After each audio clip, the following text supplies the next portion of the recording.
Au chapitre 14 de Jean, Jésus, durant la scène, après avoir partagé le pain et le vin, ce corps livré, se sent versé, laisse parler son cœur. Il explique aux siens la profondeur de son amitié, qu'ils ne se troublent donc pas de son départ, car à leur égard cette amitié est sans limite. S'il s'en va, c'est afin de préparer pour eux une place au ciel. Jamais il n'acceptera d'être pour toujours séparé de ceux qu'il aime. Il reviendra. Que votre cœur ne se trouble pas. Vous croyez en Dieu, croyez aussi en moi. Ayons donc foi en lui, surtout aux heures de la nuit et de la détresse, et écoutons-le nous dire. Dans la maison de mon Père, il y a beaucoup de demeures. S'il n'en était pas ainsi, je vous l'aurais dit, car je vais vous préparer une place. Je reviendrai et je vous prendrai près de moi, afin que là où je suis, vous soyez aussi.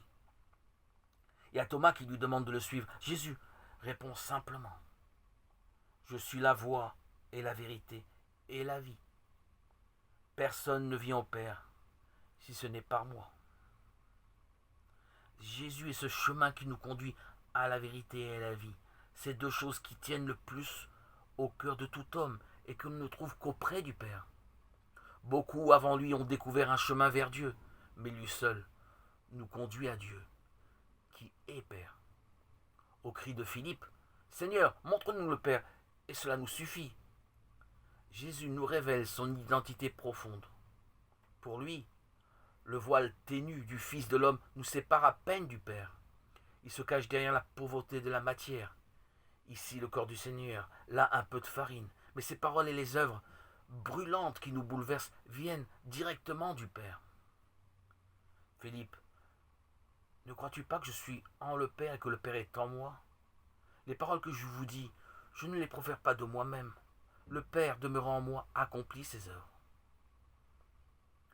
Cette pauvreté apparente de Jésus est sa force, car c'est de la richesse insondable de Dieu qu'il nous comble.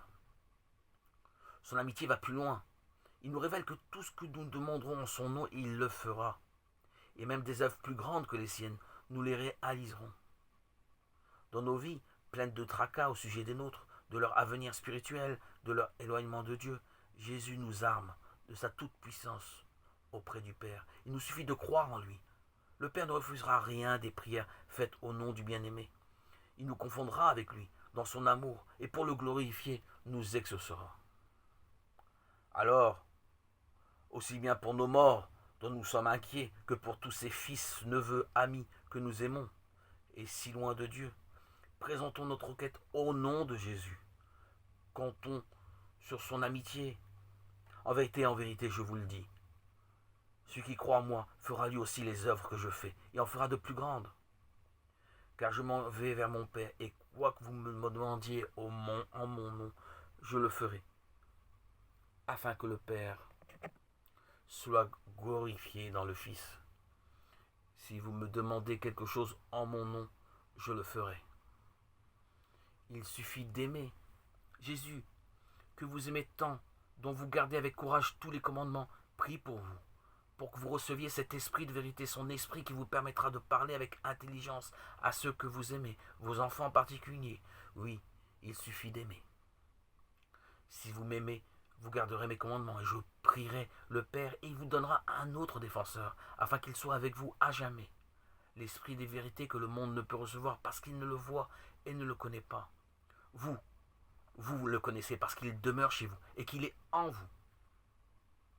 À la prière de Jésus, vous recevez donc cet autre défenseur. Le Père vous enverra le dernier des trésors divins dont il dispose après son Fils unique.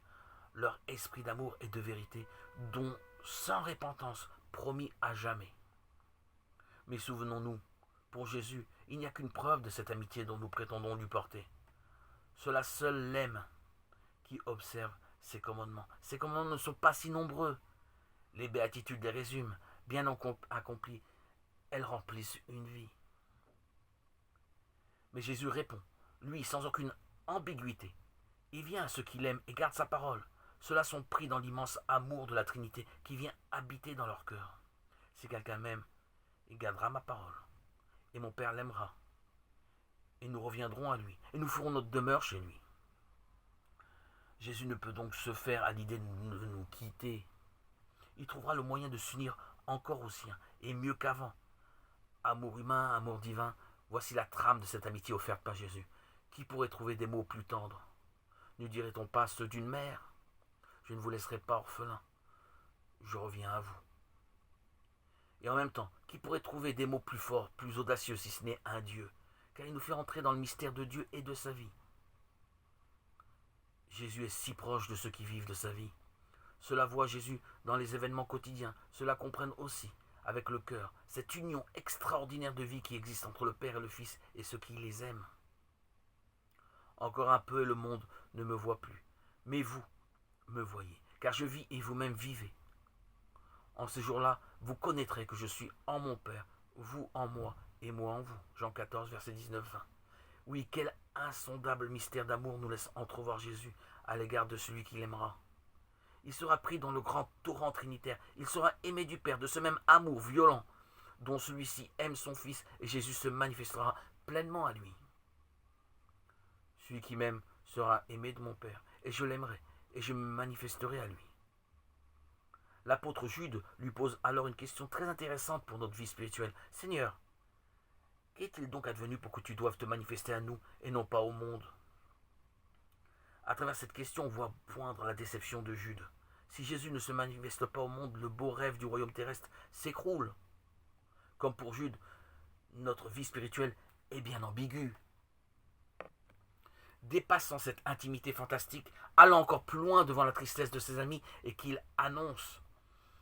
à qui il annonce l'imminence de son départ, il leur promet l'Esprit Saint, le défenseur, l'avocat, que mon Père enverra en mon nom. Celui-là vous enseignera tout et vous remettra dans l'esprit tout ce que je vous ai dit. Jean 14, verset 26. Le Père nous aime à ce point qu'il nous livre à cet amour vivant qui l'unit à son Fils, l'Esprit Saint. À ce moment, nos pensées ne sont plus les nôtres. Toutes les paroles de l'Évangile, éclairées par lui, deviennent des paroles vivantes, percutantes, et pour nous, et pour ceux que nous aimons. Jésus nous affirme, afin que son amitié nous apporte la paix, que lui seul donne, car le monde, les grands raisonnements, les sagesses, les idéologies, le plaisir aux heures de la détresse, à celle en particulier de la découverte de notre néant devant la mort, rien de tout cela ne peut calmer nos angoisses et notre désespoir. Mais lui, parce qu'il va vers le Père, parce qu'il franchit par obéissance les portes de la mort et en revient ressuscité, lui seul nous donne la paix et les vraies réponses. Je vous laisse la paix, je vous donne ma paix. Je ne vous la donne pas comme le monde la donne. Que votre cœur ne se trouve pas et ne s'effraie pas. Vous avez entendu ce que je vous ai dit.